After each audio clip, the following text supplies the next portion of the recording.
So it's that old Rolling Stones song, I'm going to walk before they make me run. That song, Well, our buddy John Pierson is reporting that's exactly the advice from our friends at Gaylord Hospital.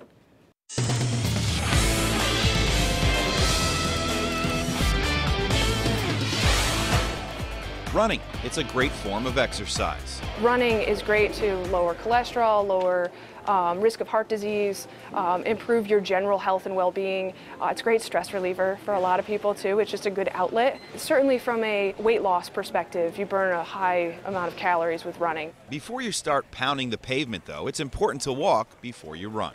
You might want to start with a walk-run type of program, so maybe going to the track, walking a quarter mile, running a quarter mile, starting with 1 mile to 2 miles. But the biggest thing is gauging what your response is to that. You know, building up appropriately is important, and I think we all are probably at fault for doing too much too quickly. Kate Grevelding and Lindsay Holmes are among the specialists at Gaylord that will help get runners on the road. What you should feel here is a nice pull in the back of the calf here.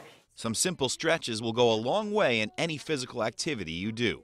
When we look at a runner, very classically, runners have very weak hips. Get into a squat type stance, and he's going to basically walk sideways, and it's really going to engage his hips. We tend to spend a lot of time training the hip musculature and the core musculature. From an athlete specific, these are great things to incorporate into a routine. Runners are a group Gaylord Specialty Hospital see a lot of. Probably the most common injuries with running are typically associated with knee pain, hip pain, and then foot pain. So lower leg. Sometimes, even with the proper preparation, injuries occur to runners and the rest of the weekend warrior population. A very common injury with the weekend warrior is calf strains and also potentially Achilles tendon tears or ruptures. Once pinpointed, Jacob Hunter and his co-workers have the credentials and the tools to work out the kinks. The Grasson technique works from head to toe. What this allows us to do is it allows us to address the entire bulk of the muscle while also going after the connective tissue that surrounds the muscle, which is called fascia.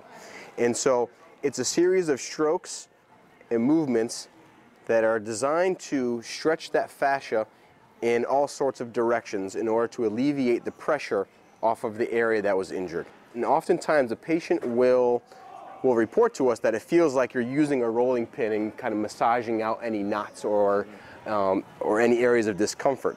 Overuse injury is something Dwayne Scotty sees on a regular basis. Kinesiotaping is another method used to relieve pressure and swelling, especially in the knee. And now what we're going to do is we're going to go in and around the area of swelling. And I'm going to provide a little bit of tension on this tape. And the tension of the tape is going to act as kind of that recoil effect, where it's going to provide a little decompression to the skin and allow for that skin lift mechanism, thereby kind of opening up some of the channels and getting the fluid out of that area. If running happens to be your exercise of choice, know there is a moderate amount of pain you'll have to push through.